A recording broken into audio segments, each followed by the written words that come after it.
It is really trying to make me cry again. But I made a promise in the last arc video. I said I was never crying over One Piece again. But again, I do not want to cry. I'm not going to cry. I'm trying so hard to do this review video as well, and I'm really struggling.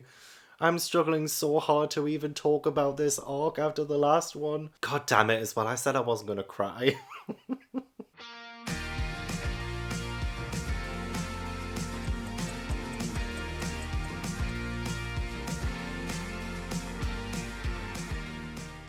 Hi everyone, welcome back to How to Train Your Gavin. If I don't sound as upbeat as I usually am, it's because I just read Marineford for the first time. When I say just, I mean I did read it last week, so I've kind of slowly healed since then a little bit, but I'm still hurting. I did not realise that I would be a widow at my age. So just prefacing this, I might not be my upbeat usual self for the intro of this video. I am hoping that the post-war arc will help heal and soothe my soul somewhat. I don't know how it's going to do that. I don't. I feel like I'm all cried out, gave myself a headache last week. I also listened to It Must Have Been Loved by Roxette on repeat. So I feel like I got a lot of my angst and depression out. But you never know, it could resurface in this video. Oh god. As I mentioned, I am reading the post-war arc for One Piece for the very first time. This one is 17 chapters long, so it's pretty short.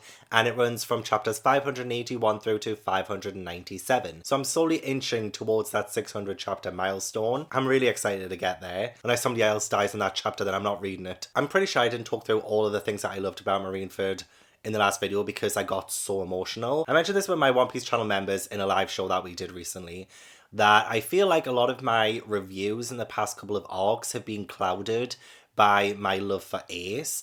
So I'm hoping that going forward, hopefully I will be able to review a whole arc without being too emotional or with that goal in mind of saving Ace, because now I know it's futile. It's futile. So yeah, hopefully I can do better with my reviews without the whole like Ace factor in it. So yeah, I'm just going to dive straight in. If this arc emotionally destroys me like the last one, I mean, I'm glad I'm taking a little bit of a break after this because I don't think my body can handle it. And I'm just going to hope that there is just some joy for Luffy. You know, we left him in a state of shock. I have no idea what is happening to him right now because he was essentially catatonic with what's just happened in front of his eyes. You know, his brother died in his arms and it was gut-wrenching. And Trafalgar Law came, and I believe they're going back to Sabri Archipelago, but there's a big wave coming to Sabri Archipelago as well, so it might not be safe. I have no predictions of what's going to happen in this arc. I just hope to God that the Straw Hats all reunite in this arc. Like, that is my number one hope. I wouldn't say it's a prediction because I don't know if it's actually going to happen in this arc, but my number one hope is that they all reunite. They help Luffy out of his shock with what happened to Ace. So it's detrimental that we reunite with him. It's detrimental for me too that we reunite with him. So I'm not going to stall any longer. I want to continue reading One Piece. Don't forget to leave this video a like if you enjoy it. Subscribe if you haven't already. And let's get into the post-war arc. I knew Whitebeard's death would be a really, really bad thing. A huge part of me is kind of thankful for it because I can really sense how tense it is now, and like the excitement of it is like really flooding back to me. Yes, I'm emotionally devastated, and yes, I wanted Whitebeard to live. We're being presented this story now where it's kind of hard to really say who's the good guys and the bad guys in this world, but you know, the side that we're on personally as readers, or at least I'm speaking about myself, we've lost, you know, we lost the battle, and the Marines, the Navy has won. And that's the message that's being spread out throughout the entire world. And parts of me is like, it's so hard. It's so tricky to talk about because I don't side with the Navy because they're against Luffy. And I'm rooting for Luffy. But I mean, when they're talking about Impel Down and the level 6 prisoners who have escaped and the chaos that they will be able to rain upon the world, it's making me question things. And I'm genuinely unsure how I feel about it. I wanted Whitebeard and Ace to survive. 100%. I wanted the Navy to lose at Marineford.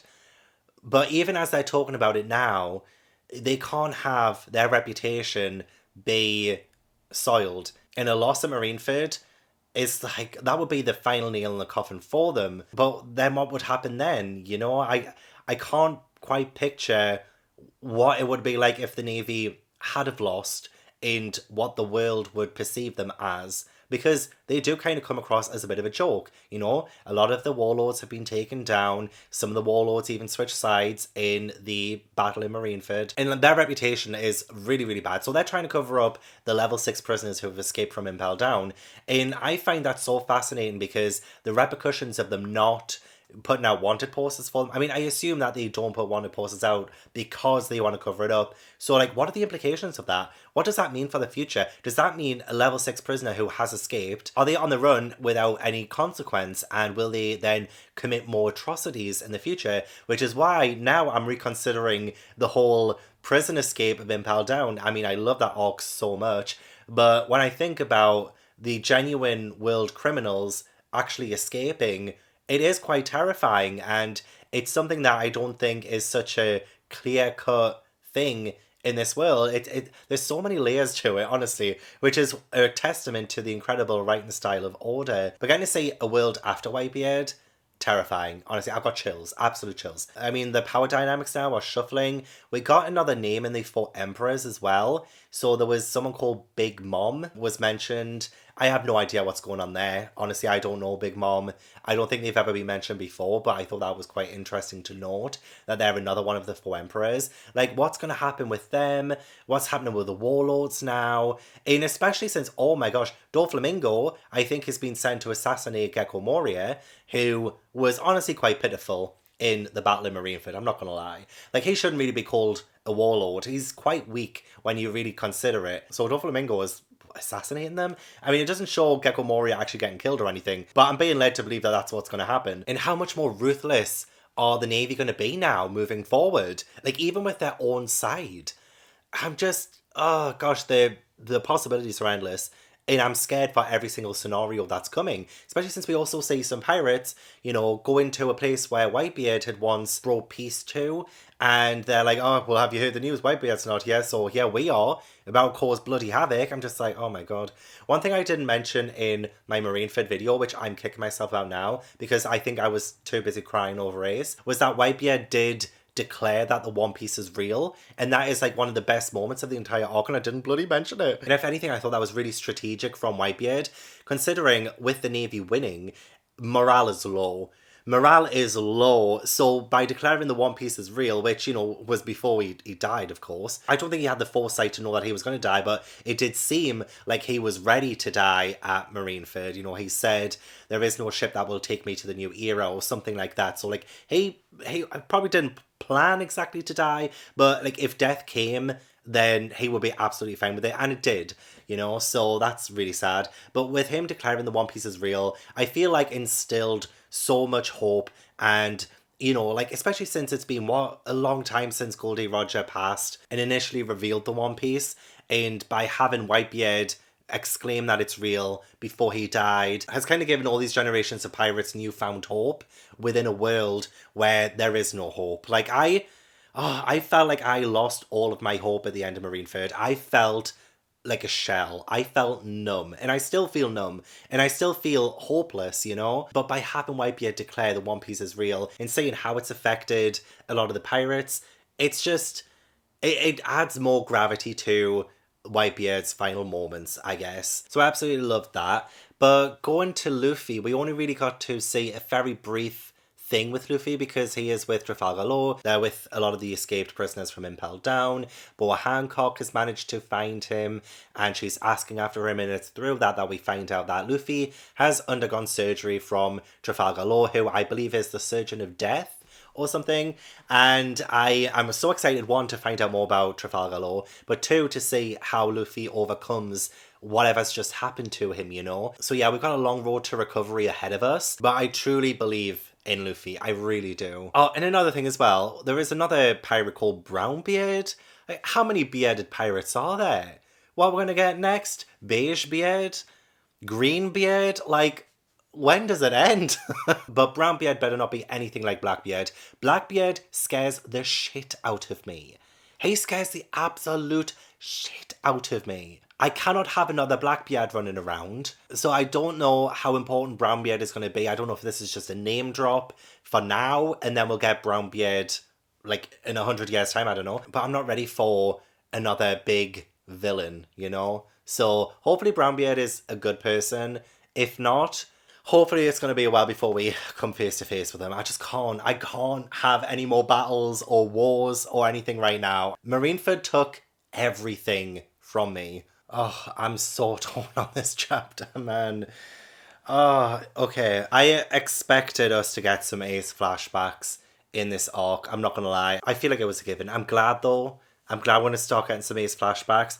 But to have it follow Luffy screaming over his brother. He's been, I think, in a coma for 2 weeks and he's been recovering very slowly. For him to then wake up, I mean, the memories are slowly coming back to him and he's screaming and he's in Amazon Lily. They're back at Amazon Lily and he's in the forest and he's just tearing things up and he's just like, he's hurting so much and I genuinely feel it. I feel it more so than I did in Sabri Archipelago at the end of that when he lost his crew. Like, yes, that was emotional, of course.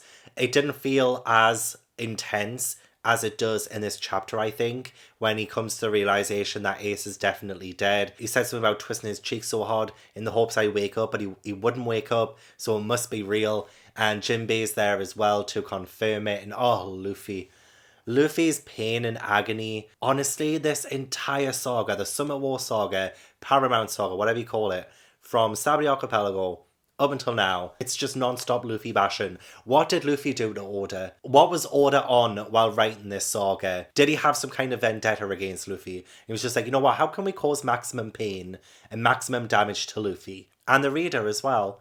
Because just seeing him crying so hard and the gradual flashback into Luffy and Ace in their first meeting, oh, just tore me apart. And Ace did mention something about Dadan in the previous arc, I believe, but I never really mentioned it because I wasn't sure what that meant. But it looks like Dadan was like the foster parent of Luffy and Ace, so it'll be really interesting to see the dynamic before we knew them as they are, especially since it looks like Luffy and Ace don't really get on initially. Garp is taking Luffy to see Ace and Dadan, so it'll be sweet to see them become the brothers that we know and love today, you know? Oh, I say today, but obviously not because Ace is gone, but you know what I mean. Seeing how they progress and became what they became. But it's gonna literally stamp all over me, these flashbacks. I can feel it. It's gonna really hit me hard. So this entire sequence here, it's really trying. It is really trying to make me cry again. But I made a promise in the last arc video. I said I was never crying over One Piece again. And I'm trying to keep to that promise. Because I'm embarrassed. I'm always embarrassed when I cry on camera. And I still put it out, but that's because I want you guys to see my genuine reactions to these moments. But I can't cry again. I still feel numb. I still feel no joy whatsoever. Well, not just joy, but any emotion. I'm so void of emotion right now. I need this arc to bring that emotion back. So if it does make me cry, then at least I'll have felt something. But again, I do not want to cry. I'm not going to cry. Oh, poor baby Luffy. I mean, he's not a baby. He's like 7 and Ace is 10. So cute, but so mean. Ace was gonna kill Luffy? What? Honestly, that is terrible, but it does remind me of my own childhood, in all honesty. I remember when my younger brother pushed me in front of a car. I'm honestly loving the way that we're seeing their relationship form, and it wasn't what I was expecting at all. I thought, just judging from past interactions between Luffy and Ace, that they'd always kind of gotten along. But no, I mean, the fact that Ace was about to kill him, although he wasn't gonna. I don't think he was gonna, really. But there were talks. So it was actually really, really cute to see how Luffy really latched onto Ace pretty much straight away. And Ace was like rejecting him. Luffy even went missing for a week. A week after following Ace into the forest, the jungle, wherever it is. All because he wanted to spend time with Ace and get to know Ace more and be Ace's friend. And it does make Ace look like an asshole. But remember, Ace is only 10. Okay, I'm pretty sure I was a bit of a dickhead at 10 too. But yeah, it is. I mean, it took 3 months before Luffy actually managed to find out where Ace was going. And he comes across Great Terminal, which is a place where discarded things go. Things that are unloved, which I'm already feeling like we're going to tie this into Ace himself. Especially judging after how emotional his death was when he thanked Luffy for loving him. And all along, Ace wanted to know if he deserved to live in the first place, if he deserved to be born. So I already feel like this is going to get emotional. I already feel like we've got some symbolism coming into it, but stay in tears, okay? But yeah, we meet Sabo as well. Sabo, I don't know anything about him. He's just somebody who lives at Grey Terminal and is working alongside Ace to steal money and stuff so that they can afford to buy a pirate ship and become pirates. Luffy hears this and is like, oh my god, you guys want to be pirates too? And it's so cute. It's just so cute how Luffy wants to be their friend. And the fact that they tie him up and say, we're going to kill you, oh my gosh, mean. But then there are some big scary pirates that do come. We meet Amiee of the Blue Jam Pirates. And yeah, they're asking where Ace is because Luffy reveals that he knows Ace, but he does manage to lie and say he doesn't know where Ace is. So they're taking Luffy off. So hopefully Ace and Sabo come to Luffy's rescue. But it's just so cute to see how Luffy just wants to be friends with Ace from the get-go. Okay, this chapter was like up, down for me. Seeing Luffy getting beat up by that grown-ass man, I'm so glad the pirate captain of the Blue Jam Pirates, Captain Blue Jam, I guess he's called, kills him. Amiee. I don't really care for his name. Yeah, Amiee. Okay, I remembered it. Yeah, he gets killed by his captain, but like he was probably beating a 7-year-old up with this spiked fist. I'm just like, that's a grown-ass man beating a young kid. Like, scum. Absolute scum. And I'm so glad that Ace and Sabo rescued Luffy, because honestly, for a hot minute, I thought that they weren't going to help him. They were too busy hiding their treasure, and I just thought they weren't going to help. They were just going to run away, and Luffy would get out himself somehow. But no, I'm so glad that Ace came back, and we got a sense of, you know how, again, I'm going to have to bring it up, but when Ace died, and the Magma guy was bad-mouthing Whitebeard, and Ace wouldn't run away. You know, he never runs away from a fight. So it's starting to make more sense now why Ace didn't just run away when he could have survived. Like, he probably would still be alive today if he hadn't have listened to those tones from the Magma guy. But as we saw, even as a kid, Ace just doesn't run away from a fight. So I like that little nod to that. Not just that, but we got more of an even deeper look into the fact that Ace, you know, he has in this mind that he's a devil child, a demon child, and that he shouldn't be born and stuff like that. So we have that in his mind. So even Ace is flashing back to when people told him that, or when he's overheard people saying that. And when he rescues Luffy, and Luffy's like, I just want a friend, you know, like, you're the first person I've been friends with, I don't want to be alone. And Ace is like, huh, so you're happy that I'm alive? And Luffy's like, yes, of course. And it's just like, oh, God, like, the complexities of this, like, these children need therapy. It's emotionally destroying. Like, these kids should not be going through what they're going through or thinking what they're thinking, but that's exactly what they're doing. And poor Luffy, honestly, like, seeing him cry so much, I've never seen Luffy cry as much as this. I think even before he lost his crew in Sabadi Archipelago, I can't really recall seeing Luffy cry. He might have done, but I can't really remember.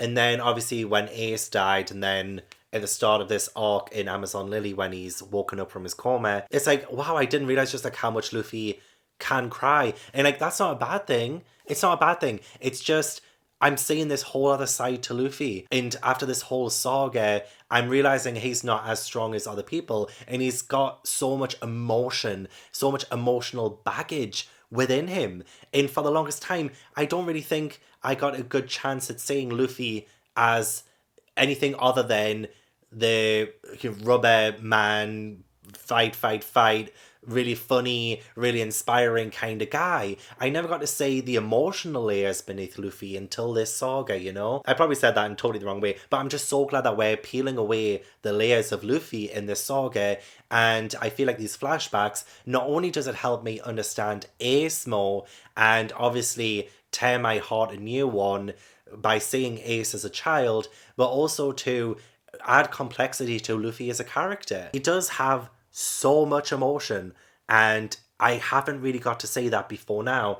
It's incredible, honestly incredible.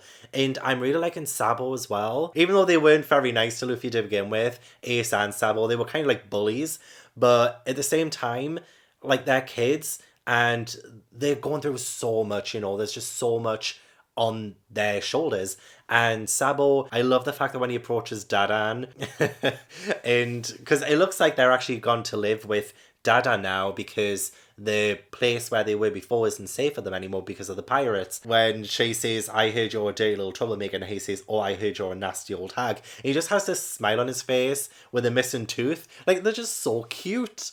Honestly, they're just so cute. The three of them are so cute. So, like, I'm really happy that they've got each other. And I guess this means that Sabo is also a sort of adoptive brother of Luffy and Ace, since I guess, yeah, forced to flee Grey Terminal, Ace's best friend Sabo came to live with them. So yeah, he's kind of being fostered by Dadan. But Dadan, honestly, this all feels like Oliver Twist. This feels a little bit like Oliver Twist because, you know, Dadan and her crew are pretty much bandits, and they pillage and they steal and do all the bad stuff, and they force Luffy and Ace to work for them and stuff like that. It's awful. It's very Oliver Twist. What's his name again? Fagin. So Dadan and Fagin, I feel like, are two pretty much similar characters, and they're forcing these children to do things for them. And I'm sure Dadan said something like murder when she first came across Luffy as well, and Garp left. She said something about him having to earn his keep, and it involved murder. I'm like, oh my god, he's 7. But yeah, the beating up of Luffy was just heart-wrenching. It was just so awful to see. And I'm just so glad that Ace helped. And then we ended the chapter with one of the Celestial Dragons coming to visit. I don't know which one. And I don't know if it's the same Celestial Dragons we saw in Sabdi Archipelago. I'm now kind of scared to see a Celestial Dragon coming and visiting. Like, that's never a good thing, right? I didn't like the Celestial Dragons in Sabdi Archipelago. So I'm a little bit scared. Not gonna lie, I'm a little bit scared. So I'm done with volume 59. Honestly, the hardest volume I've ever had to read. And I'm starting volume 60, which honestly feels like a fresh slate. Is this where, like, Luffy came up with his first signature moves? So, like, Gum Gum Pistol and stuff, even though he tries to hit Ace, but ends up knocking himself out.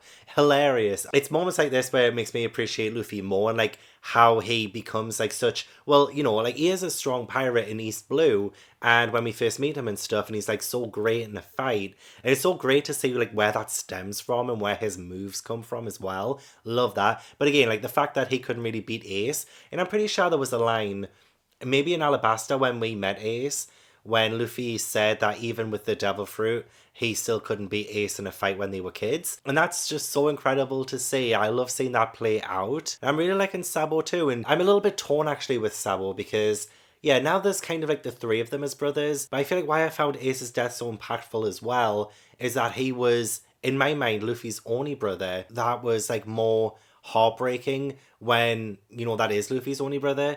But because they shared the drink with Sabo, yeah, if you exchange cups, it makes you brothers. And all three of them are drinking, so that means that's starting to day we're brothers. So, like, yeah, so now Luffy has... Although, actually, I have no idea what happens to Sabo. Oh my god, is Sabo dead? Oh my god, I just thought there. What if he's actually dead as well? Okay, then that would still make Ace's death impactful. I mean, Ace's death is still impactful even if Sabo's alive.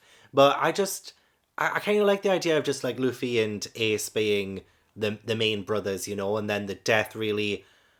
I don't know, the death is still impactful, the death is still awful, but yeah, I just thought as I was reading through the bond and friendship and how that becomes brotherhood in these kids at this time is beautiful to watch, honestly. A lot of this chapter was just sort of like panels without words, and just sort of their progression, leading them to tell Dadan that they're going independent, which I love. But yeah, they seem to be like really capable. They're fighting, but like training together as well, learning, stealing things, running away. It's not the best life for these kids, but it's definitely adventure. And it feels like so great to see how that adventure is still something that is so prominent in Luffy. And then of course Ace as well, who said he just wants to be a great pirate. Like, he just wants to be somebody who becomes a great pirate, and I feel like he definitely fulfilled that in his life. Oh, and again, I'm still so utterly torn. And the fact that we're getting all these flashbacks after he's dead as well just shows you how sadistic Order is. But we actually find out more about Sabo in this one too, and the fact that he is part of an aristocratic family, and he ran away from them because the society was very pressurizing, and so was his parents. They wanted him to marry, and just like, well, not marry at his age, but they were talking about marriage and stuff like that. So they were trying to trap him in their aristocratic life. And Sabo, he wants to be a navigator. He wants to be more than just part of this society. So yeah, he wants the freedom, and he chose the freedom. So he actually wasn't born on like a trash mountain, as it's called, which again, I think is just so beautifully illustrated, the way that this kingdom, it's called like Goa Kingdom, is portrayed and set up. We have that trash mountain, we have different levels of society and the way they look down on one another and stuff. It's just perfect commentary on society. I think it's brilliant. But yeah, Sabo at the end does get taken back by his parents, and Sabo says, I will come with you as long as you don't hurt Luffy and Ace. And I don't know if that's the last we see of Sabo. I hope not, because that feels so sad to me if it is, because of how much they were really connecting and bonding as brothers. Yeah, good stuff. Good stuff. The flashbacks are still hitting. Oh, okay. I think the real plot of the post-war arc is like really set in motion now. And I feel like if we read it between the lines, it ties to like Ace's powers, like Fire Fist Ace. Okay, so the Great Terminal has been set up in flames, where all the trash is, like the Trash Kingdom. And I'm just like, fire, Ace. Fire Fist Ace. But if I also recall correctly, Luffy didn't know that Ace had a devil fruit until they reunited in Alabasta. So obviously Ace doesn't get his devil fruit powers here. But I just thought it's interesting that we have fire. I don't know, I think I'm just reading too much into it. I'm trying to enforce meaning where there is probably none. But I love the fact that it does tie into that, because I feel like this is a pivotal moment of this arc, because Luffy and Ace are still in the Grey Terminal and there's fire all around. So I'm wondering if this inspires Ace to maybe get some control over fire, and that's why he had, I think, the flame fruit. I mean, nothing really too bad's happened just yet. I mean, Luffy is complaining about the fire, but then he's trying not to complain about it in front of Ace, because Ace is like, come on Luffy, be tougher than this. He's like really trying to encourage Luffy to be tougher than he is. So Luffy's having this little bit of a debate with himself, like, oh, it's too hot. Wait, no, it's not, it's just fine. Which is kind of funny, but also, he's 7 years old. Yeah, so we have Stelly, who's 8, Sabo's adopted brother in the aristocratic family. It feels like Sabo's parents got Stelly to replace Sabo, which really does add more to my sympathy towards Sabo. I feel so bad for him. And now he's being pulled away from his brothers by choice, and his found family he's been pulled from in order to live in this really suppressive household where it does look like he's been replaced. I was also feeling some sympathy towards Captain Blue Jam as well, until we find out that he had ulterior motives, when he has been instructed by the aristocratic father of Sabo to, get rid of Luffy and Ace and stuff, but Sabo bargained with them and said, please don't hurt them, or yada yada yada, the drill. But it seemed like Captain Blue Jam was like quite understanding of Luffy and Ace and was making them do little odd jobs for him, gave them a little bit of purpose. But it turns out that the cargo that they were putting around was the explosives for the fire that the aristocracy were planning to destroy the Grey Terminal. I just seen on the cover as well, which I should have seen when I was reading this book. We have Dragon, who is Luffy's father, and he is the one who Sabo tells at the end when Sabo's trying to rush back to the Great Terminal to warn them of the fire, but the fire's already raging, so it's too late. And Sabo breaks down and tells him and says the royal family and the aristocrats are the ones responsible for the fire. And yeah, we see Dragon and just the tattoo and stuff on his face, very memorable. But yeah, he's on the cover. I should have saw that coming. But that was really interesting. I don't know how we're going to interact here with Luffy and Ace being in the fire. I wonder if we'll see anything of either them, because is this around about the time when Iva and Dragon were working together? I can't quite remember time frames. But yeah, Captain Blue Jam has also been betrayed by the royal family. He was only in on the fire scheme if he was made into an aristocrat, but it looks like they have betrayed him. So yeah, it's not looking good for him. So he's also trapped in the fire. Scary times. I wonder if Dragon will save Luffy and Ace. Ooh, some interesting stuff about the revolutionaries. I mean, I say interesting stuff. Well, you can barely say much, honestly, but we do see Iva. I can sort of say Iva, and then I think that's Kuma? Is that Kuma? I think that's Kuma. Does this place have some special meaning for you? This nation is the future of the world in miniature. A world where unwanted things are discarded can never truly be happy. I will change the world one of these days. So yeah, I think we just saw Iva in Kuma.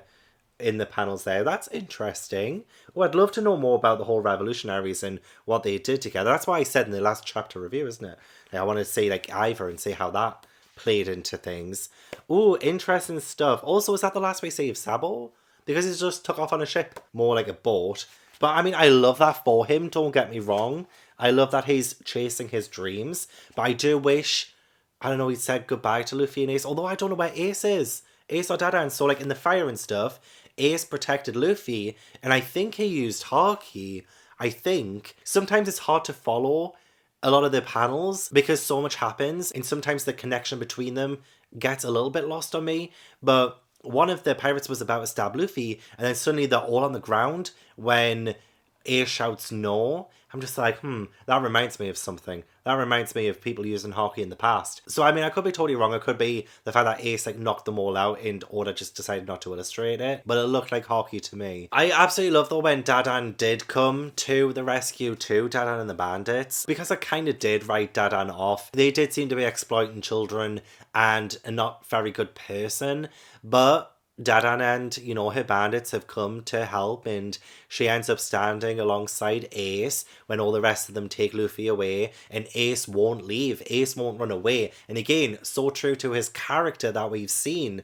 And I think he's such a hot-headed, arrogant, proud person that we've seen since he was a child, and it infuriates me knowing where that ends up taking him. Again, I can't be too mad at the whole character aspect of it because that is Ace to a fault. But it was nice to see Dadan stand next to him and not force Ace to run away, but actually stand next to him and fight Blue Jam. I don't know the outcome of that whole thing though, because yeah, I think it's the next day, the fire's gone out, and Dadan and Ace are nowhere to be found, and it seems a lot of the bodies have been burned up to a crisp. So, like, what happened there? I do hope Dadan's okay. I can't remember Dadan ever being mentioned other than by Ace a few times in Marineford, I think. I definitely heard the name before. And obviously Ace is fine from this scenario anyway. But yeah, I don't know what happened to Blue Jam or Dadan. 'Tis a mystery. Oh, but also the aristocratic people are ugly.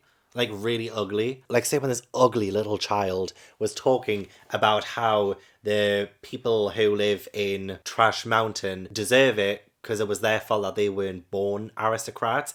I'm just like, that is handed down from her ugly father.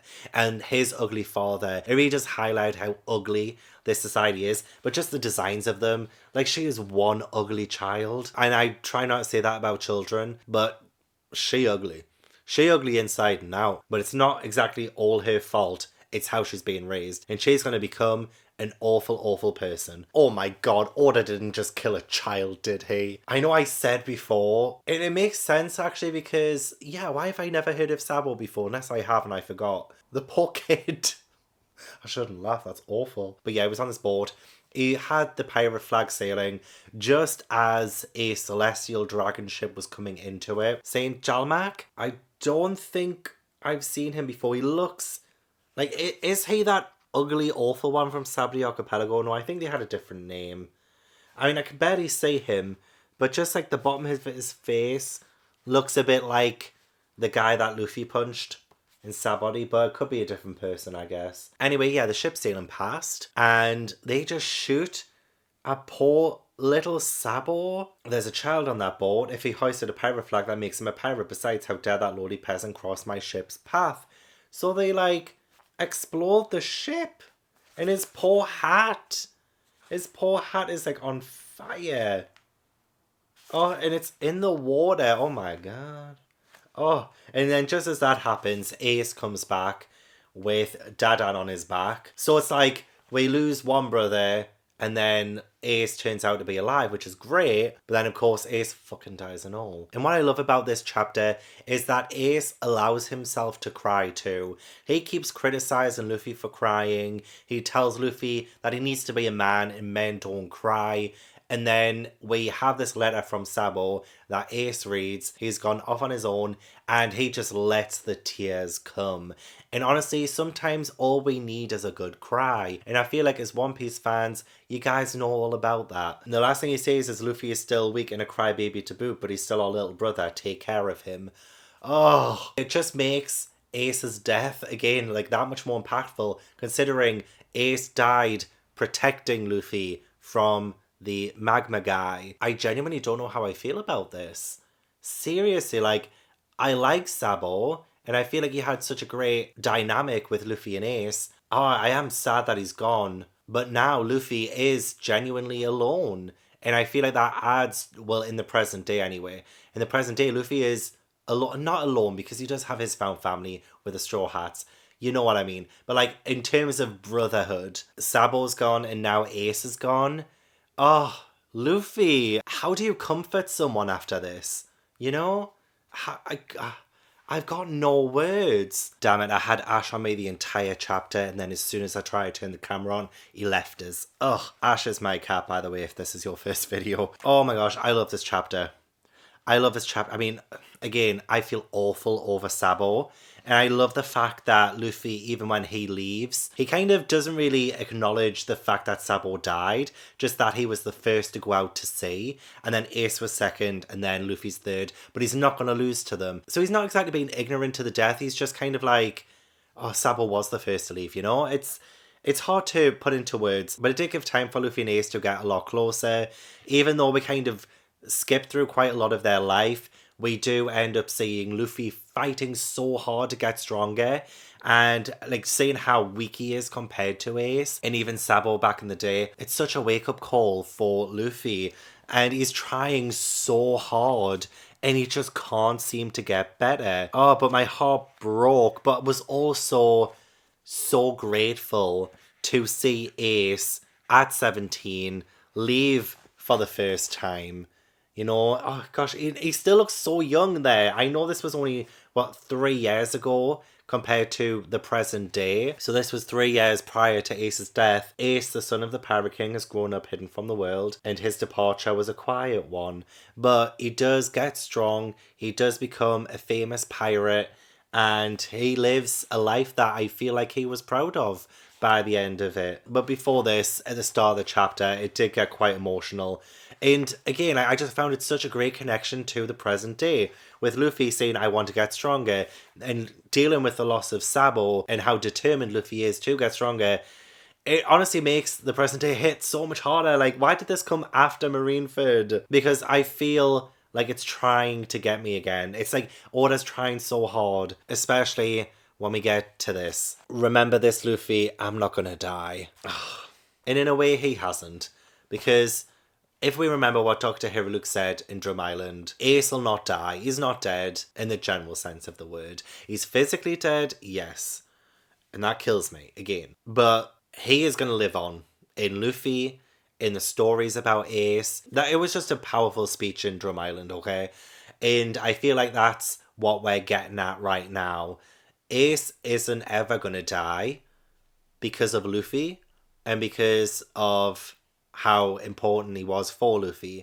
Stop it, right, okay. But I genuinely loved seeing Ace, Luffy, and Sabo as kids. Like, I just loved it so much. Luffy's problem with being weak has definitely stemmed from his childhood. When we get back to the present day, I mean, a great juxtaposition between these shots. We have Luffy screaming, I'm going to be king of the pirates, as he's leaving the village, to then flashing forward back to the present day and him shouting, I'm so weak. And it hurts, honestly, because I want Luffy so badly to be the king of the pirates. I want him to achieve his dream. And I feel like the juxtaposition of this moment is like, this dream isn't gonna be easy.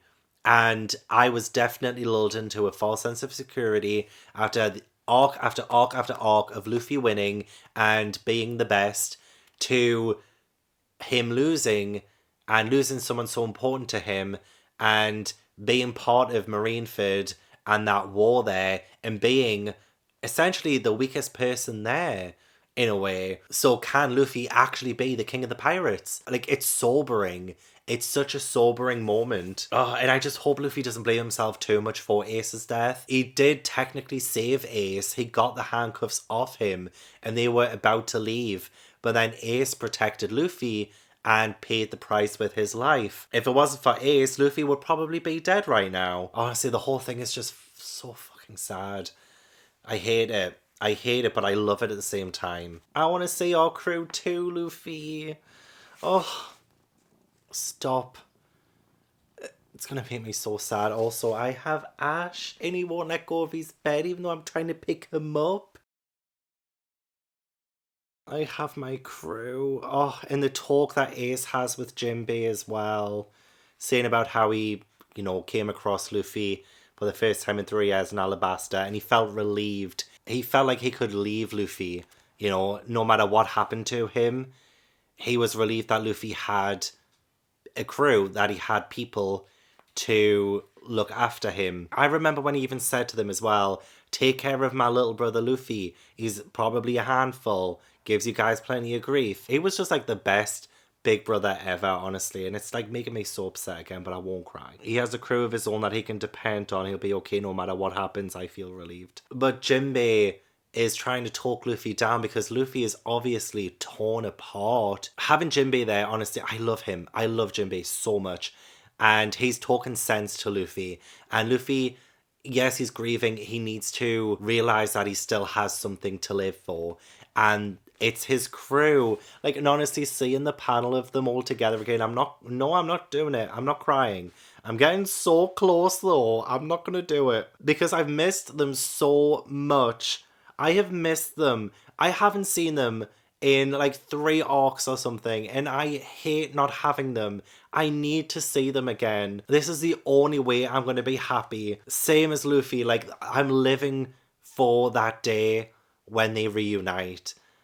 It needs to happen. Oh, and Luffy's trying so hard to be stronger as well. We did get to see Ace's grave and Whitebeard's grave as well. And again, just seeing Ace's hat on the pike or whatever it is. I mean, Whitebeard's memorial, his tomb, is huge compared to Ace's, which just like continues to show you that Ace barely lived. He should have lived longer. It's making me that much more emotional just knowing how young he was. He still had so much to give. Whitebeard was training him up. Ace was supposed to be the next big thing, and he was a big thing to me anyway. But it's just so sad. I need this reunion so bad. Just seeing this page with all the crew, I've missed them. Zoro, Nami, Usopp, Frankie, Robin, Chopper, Sanji.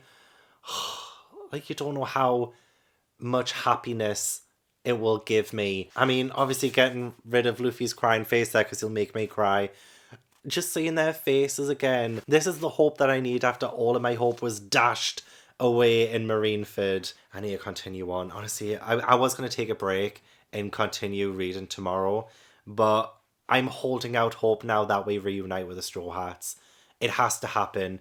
I don't think I can sleep until they're reunited. I need to feel something again. I swear to God, it's I can't feel anything right now. I'm so numb.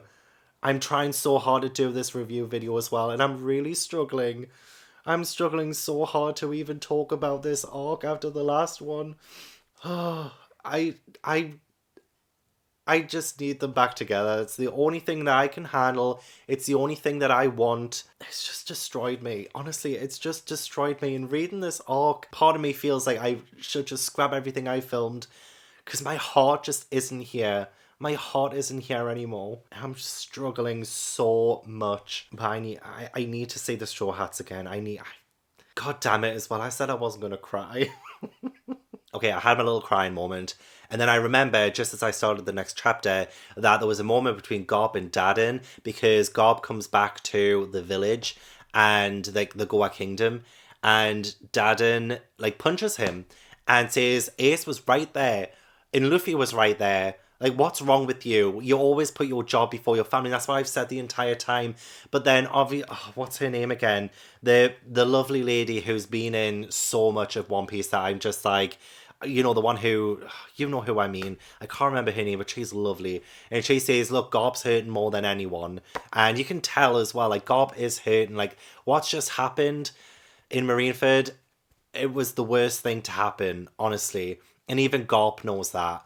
And he confirms, like, Luffy got away. Well, he says Luffy got in a submarine. Doesn't know if he's actually alive or anything, but just knows that Luffy got away. But I just love the fact that Darren really, really stuck up for Ace and Luffy.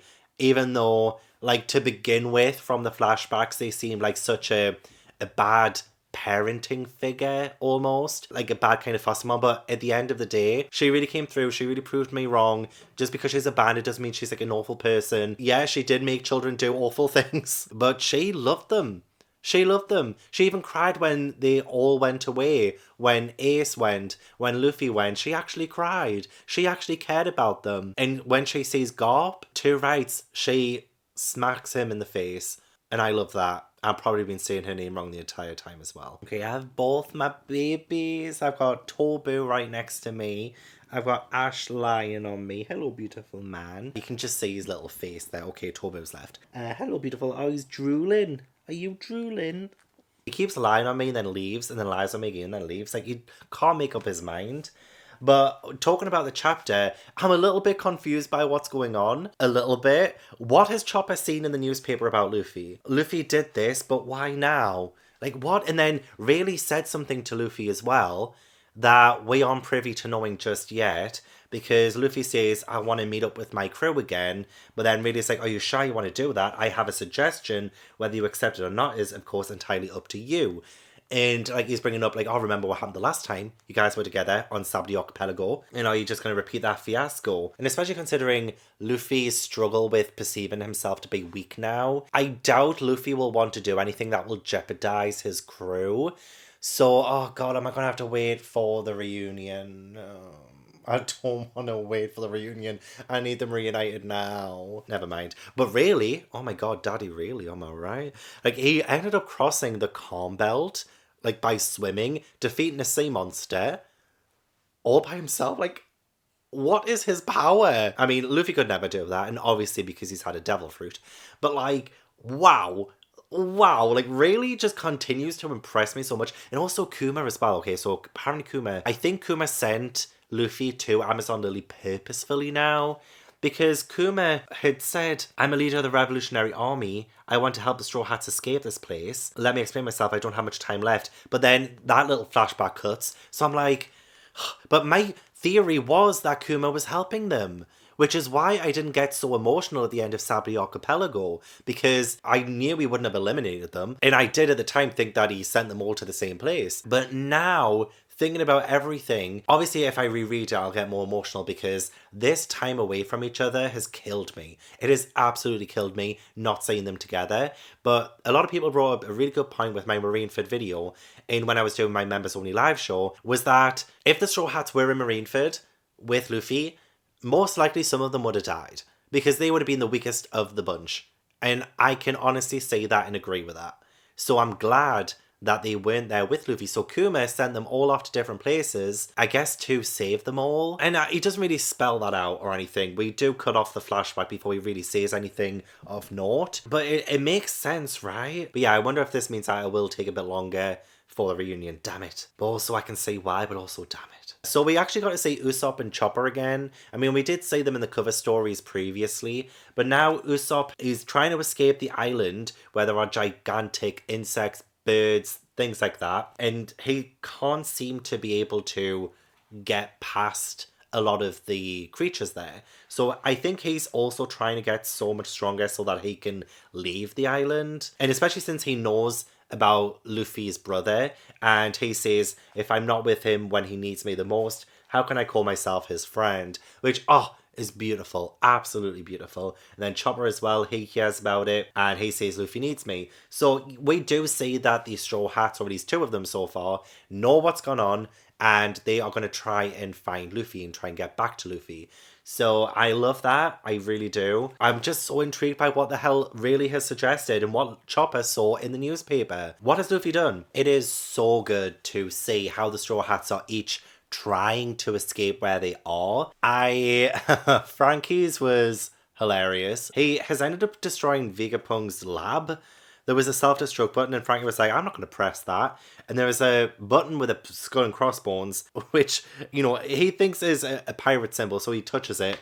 Blows up the entire thing, even though he said he wouldn't. But I just love his face at the top there. He's just so cool. I've missed Frankie. But also probably a bad thing that he's destroyed this lab, right? Absolutely adored seeing Zoro and Perona again. Especially since Perona brings up the fact that Gecko Moria is dead. And Mihawk is reading. Well, Mihawk owns the castle that they're at, by the way. Gloom Island, it says. And this is where Zoro and Perona are.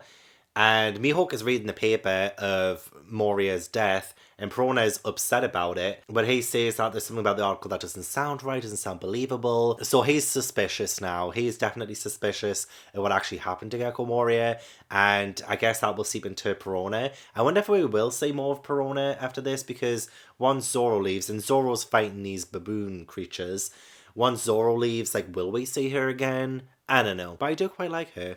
And I love the fact that Mihawk and Zoro are, I guess, getting along. Mihawk has told Zoro about Luffy, and Zoro's trying to get back to him. In fact, all of them have heard about Luffy. Nami is on the Sky Island, and she ends up outsmarting them a little bit to, well, one, take one of their people hostage and leave, and steal a whole bunch of stuff as well, which was funny. So nice to see her again. And then finally, Brook, who is trying to bring peace to the land and let some bad people go, and these bad people end up, well, kidnapping Brook. So all in all, not a lot to take from this chapter, but just seeing how much they're trying to get back to Luffy, that they've seen what's happened and they're trying to get back to him, is so good, and will make the reunion that much more sweet and believable too. It would probably be too convenient if they just, oh, we're all in the same place at the same time. It needs to feel a lot more believable than that. Like, it's earned, you know?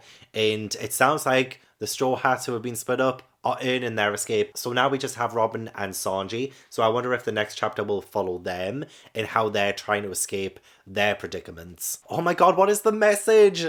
What is it that's in the paper about Luffy? What's he done? Seriously, like, it just... I need to know now. It's hilarious that all of these, because we're going through loads of different places and seeing different people right now, that they're seeing what Luffy's done. And I'm just like, what is it? It's been revealed that Garp is related to Luffy. But other than that, like, say, like, Crocodile, for instance, is reading the paper and says, he manages to escape this life and he does this. What's he thinking? He must have some ulterior motive or he's insane. Like, what is it? What is it that really suggested that it seems that Luffy's gone through and done? That's in the paper. Okay, going through this chapter, I absolutely adored, probably my favourite moment, or one of my favourite moments of the arc, is when Robin is talking to some of the Revolutionary Army, and they're saying that they can protect her, and they want her to meet their boss, who is Dragon. And Robin's like, I don't need your protection. I have my own friends.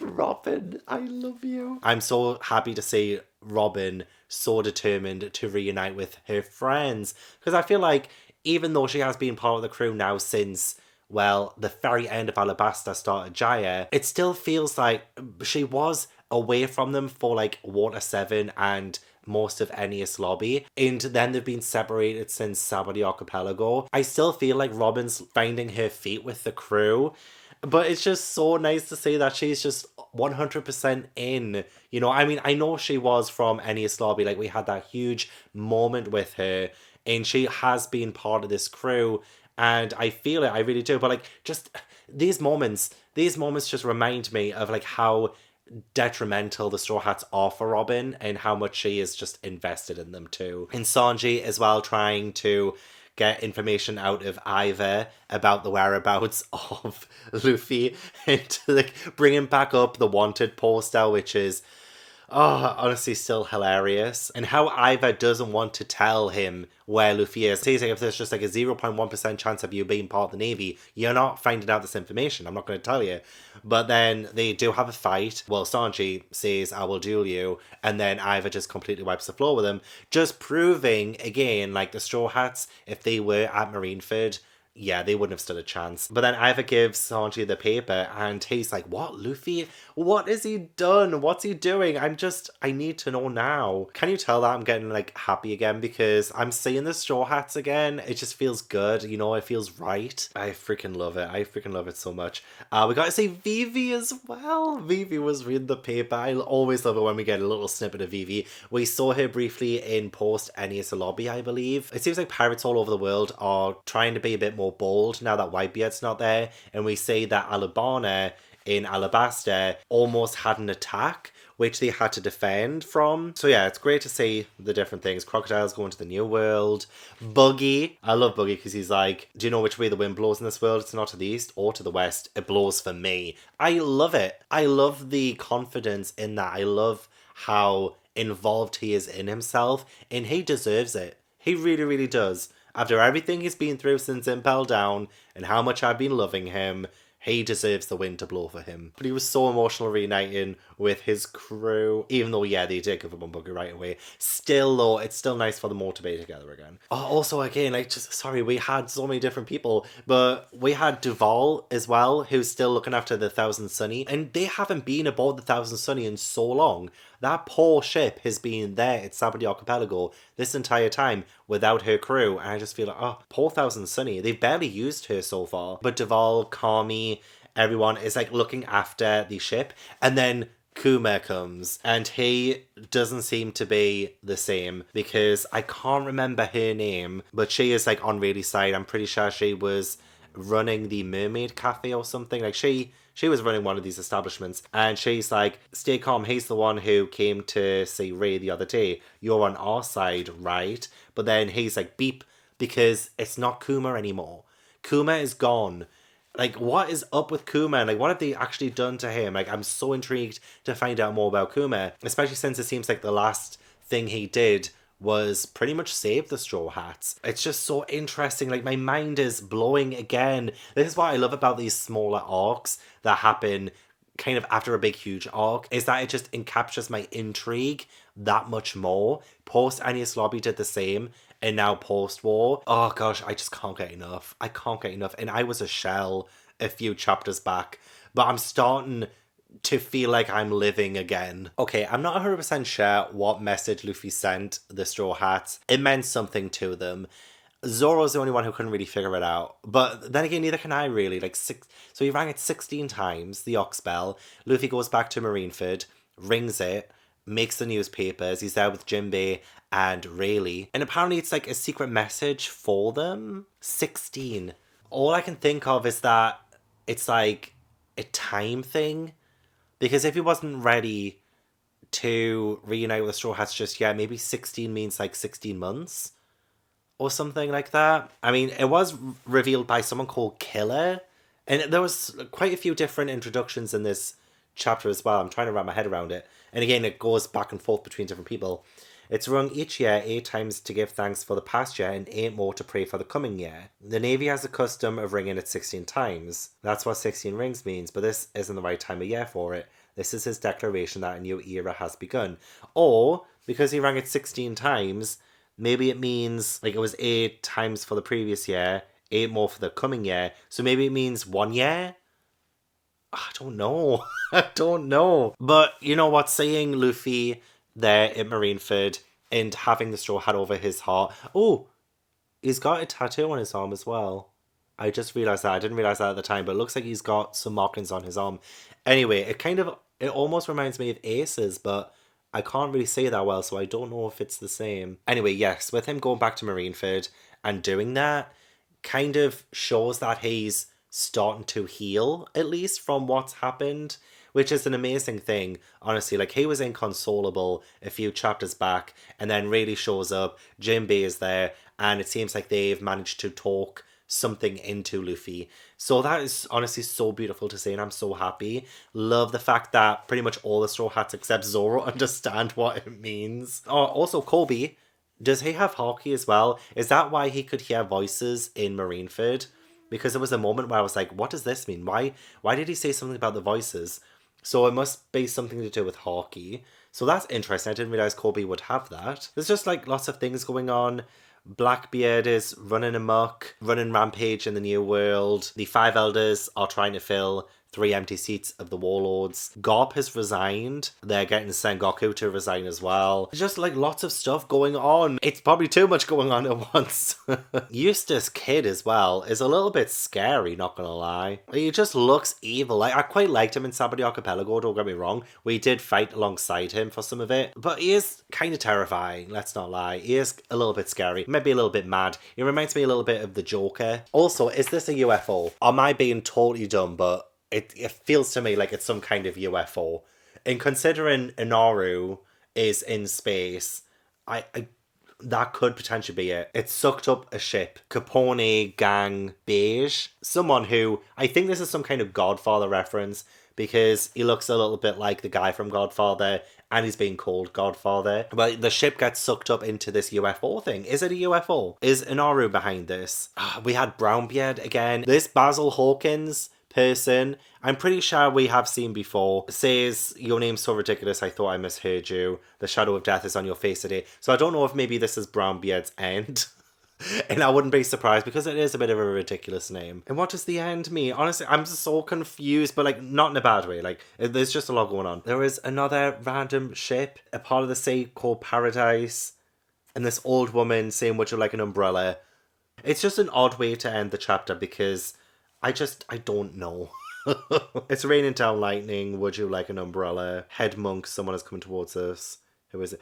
Who is this old woman? Like, there's just so much going on, and I just can't talk about it because I don't know what to say or what is going on. But anyway, I finished volume 60. I am now on volume 61, and I love the cover so much. It has all the straw hats. So what does that 16 bells mean? I don't know. You know, for the longest time, I've been thinking that Chopper has been one of the weakest straw hats, just in terms of development. And I guess in terms of like my own favorability of Chopper. But that is honestly just because I don't feel like he's been as focused on since Drum Island. He's essentially just like really been there, and he has had his moments, don't get me wrong, but he hasn't been someone I've really gravitated towards the past several arcs. But I do love the moments that we have with Chopper in this, and how he is striving now to be better for Luffy. I'm not saying he's like a bad straw hat or anything, or a bad character. I love him so much. I do. I love Chopper so much. I need him to do more. And I feel like this is like the perfect opportunity for Chopper to really develop, especially since he is staying where he is to learn, to train. And I think that's what Luffy's message meant. The 16 bells, I think it means like 16 months maybe. So during this time, I think that's when Chopper is going to take up the mantle and really learn from the place he's in. Same with Sanji as well. He is still with Iva, and she mentioned something about an attack cuisine or attack cooking that Sanji really wants to learn, and he needs to get 99 recipes from 99 masters of new karma karate on the island.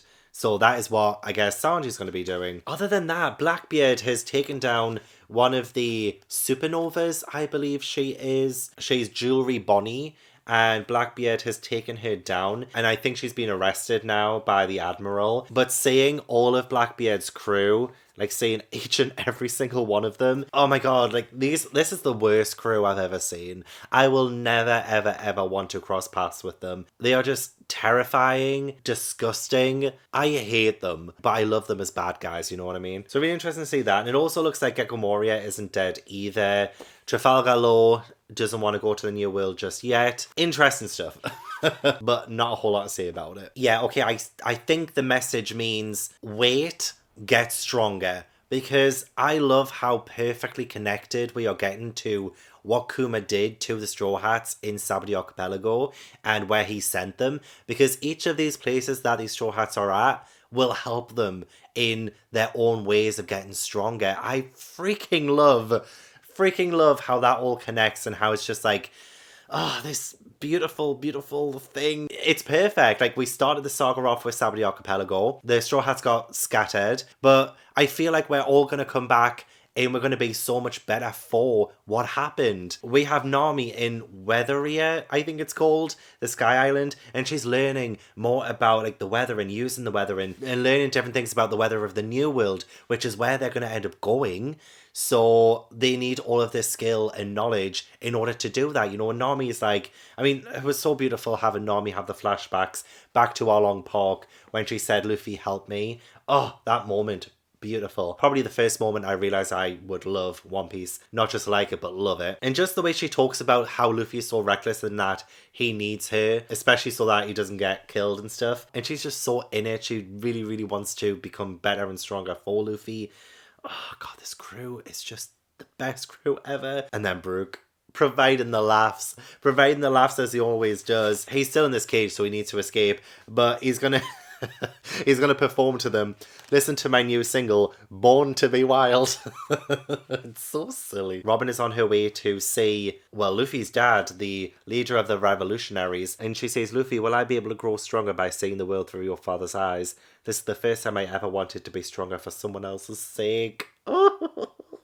God, I just love it. And then Frankie as well. Frankie, oh my God, his face is terrifying. I hope he fixes that. But yeah, he needs the Thousand Sunny to be even bigger and stronger. So he's like learning from Vegapunk's blueprints and stuff in order to, I guess, also help with the Thousand Sunny in the new world. And then Usopp as well, he's on this really dangerous island and he wants to actually become the Sniper King, the real Sniper King. And he's learning from a warrior called Heracles. And yeah, I'm totally seeing now how Kuma's decision to help them before his sort of takeover, I guess, like with the whole pacifista thing and him losing his own sense of self, the last thing that Kuma, I guess, did with his own free will was to actually help the Straw Hats. It was a theory that I had, it was niggling away at me, and I feel like it's proven. I mean, we still need to learn more about it, and we need like the actual facts and the details, but genuinely, Kuma has helped. He has helped in ways that I cannot imagine. He has placed so much faith in Luffy, the Straw Hats, in this new era, in what's coming. Oh, like, I am scared of what this new world will bring. I want my Straw Hats to be strong enough for it. I want them to have this place in this world and be okay, you know? I'm so invested. I'm so invested in them. And I just know that they will get through it. We have one chapter left and we haven't seen Zoro yet, but I still don't know if Zoro understood what the message meant. So I don't know if the last chapter will follow on that or what, but oh God, after Marineford, I really needed this. Oh my God. Okay, so we didn't get a reunion like I wanted. However, what this arc did give me was hope. It gave me a new lease on life. And like that chapter was just phenomenal, okay? Like I'm so invested. I'm so intrigued. I have that hope again that when we do meet up, that we're going to be ready. We're going to be so ready for what's to come next. And I love that we're taking this break. Zoro finally figured it out. But I thought it was to do with the bells. But the bells were essentially just a distraction. When I realised that Luffy had a tattoo on his arm, it had 3D, but it was crossed out, which meant 3 days. And then 2Y, which means 2 years. So that was a message to Luffy to say, let's meet up at the meeting point in 2 years. And they're all going to train up and get stronger for this reunion. 2 years. 2 whole years they're going to be apart. I can't even fathom that. But it feels right. They're not ready. They're not ready yet. I totally understand and respect that. They're not ready. And I'm not ready yet either, I don't think. No, I am ready. Like, I'm so ready to see the Straw Hats again. Like, and for some reason, I'm taking a little bit of a break after this arc so that I can do some general One Piece content and just have a little bit of a break from doing these extensive review videos. And I'm just like, I'm going to have to wait even longer. But also, I love the fact that this chapter ended with this whole section that was written by Eiichiro Oda himself in 2011, apparently. It's got 2011 there. About how the weekly readers had to wait a month after this chapter. And honestly, this does feel like a natural breaking point. Especially if we're going to go forward 2 years and then finally have the Straw Hats reunite. I can't wait to see them. I'm so cool. But having Luffy now training with Rayleigh, who really, I swear, he must be the strongest person ever, right? Like his power, like he's teaching Luffy hockey and he teaches us the 3 different types and he's going to help Luffy over the next 2 years. Like with him at the helm, we've got this. We were unprepared for Marineford, okay? We were so unprepared. I just thought that the power of believing we could do it meant that we could do it. And while believing is still a huge important theme in One Piece, it's not all it will take in order to win or achieve our dreams or be able to go to these incredible places that we still need to go to in One Piece. This chapter was so good, okay? This chapter was so good. Loved the fact that we did get to see Zoro and that he did finally understand and that he was begging Mihawk to help, and Mihawk was like, this is embarrassing. You couldn't even defeat the... What were they called again? There were these creatures outside that Zoro had been fighting. They're just called the monkeys in this. Mihawk says, thrashed by the monkeys and unable to go out to sea. I have nothing to teach a man who can't finish what he starts. And then Zoro just on his knees, I beat the monkeys. You're the only one left to take down. I love the balls on Zoro, okay? And he wants to surpass him. So I totally believe that Zoro will be an incredible swordsman after 2 years training with Mihawk. Oh, perfection! We have to stay where we are, build up our strength, and then reunite in 2 years at the Sabody Archipelago. Oh, I love the way it ends with a straw hat on the rock and the Viva card, like, safely tucked in it, just for now. And we have really been like, call me master, call me teacher, and Luffy just ignores it and just says, let's get started really, or whatever. Oh my god, I'm so excited. I'm so excited to continue reading. I'm just excited for the future, honestly. God, I can't wait to see them get stronger. I mean, obviously we won't see the entire 2-year process, I'm sure, but to see them as stronger characters when they reunite, it's going to be an emotional reunion. I don't think I'm ready. I'm definitely going to cry in the next arc. That's if they reunite in the next arc, right? The next arc's called Return to Sabody, so I assume that's when they reunite. Oh my god. I can't wait. I cannot wait. I'm so excited. Okay, I don't think I have anything else to say about the chapter. Just, it's going to be incredible. And also actually learning that hockey is within everyone, essentially. Everyone essentially has it. That's just an incredible fact. But obviously it's not easy to control or even awaken in oneself. So yeah, this training is very necessary. Anyway, yeah, sorry. It was a great chapter. Absolutely loved it. This entire arc, oh my gosh, so emotional. So emotional. It did kind of heal me after Marineford though. So I give it props for that. Having the flashbacks with Ace and Luffy, so needed. And meeting Sabo as well. That itself was absolutely mortifying. Great lessons learned and also more insight into Ace as a character and his decisions and his bond with Luffy too. So all of that was amazing. Seeing the Straw Hats again and seeing them promise to train harder and become stronger characters by the time we do reunite. Oh, I feel like this arc was everything I needed it to be. Saying that, I think I will give it a 9 out of 10. Just like I gave Post Enius Lobby, there was so much in there, so much I loved. It's what I needed. It's genuinely what I needed right now. I don't know why I'm not giving it a 10. I just don't feel like I can put it on the same level as Marineford or Enius Lobby, Water 7. But an absolutely beautiful, complimentary arc to what we've just had. I just can't believe just how different this is to when I started. This entire saga, the Summit War Saga or Paramount War Saga, whatever you call it. Oh, gosh.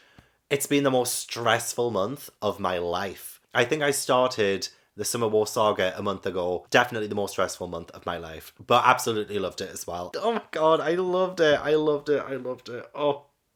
But it tore me apart. I will never forget Ace. He will stay alive in my heart forever. I will carry on his memory. But that is the end of the video. Thank you so much for watching. I really appreciate it. Don't forget to leave this video a like if you enjoyed it and subscribe if you haven't already. Leave all the comments down below. Let me know your thoughts on the post-war arc and no spoilers after this point, please. Just keep it up to post-war in the comments. I would be really appreciative of that. I want to give a huge thank you to my patrons and my channel members for supporting my channel. If you'd like to join my Patreon or my One Piece channel membership, then all the links are down in the description box. But yeah, that's it. And hopefully I will see you in the next video. Bye.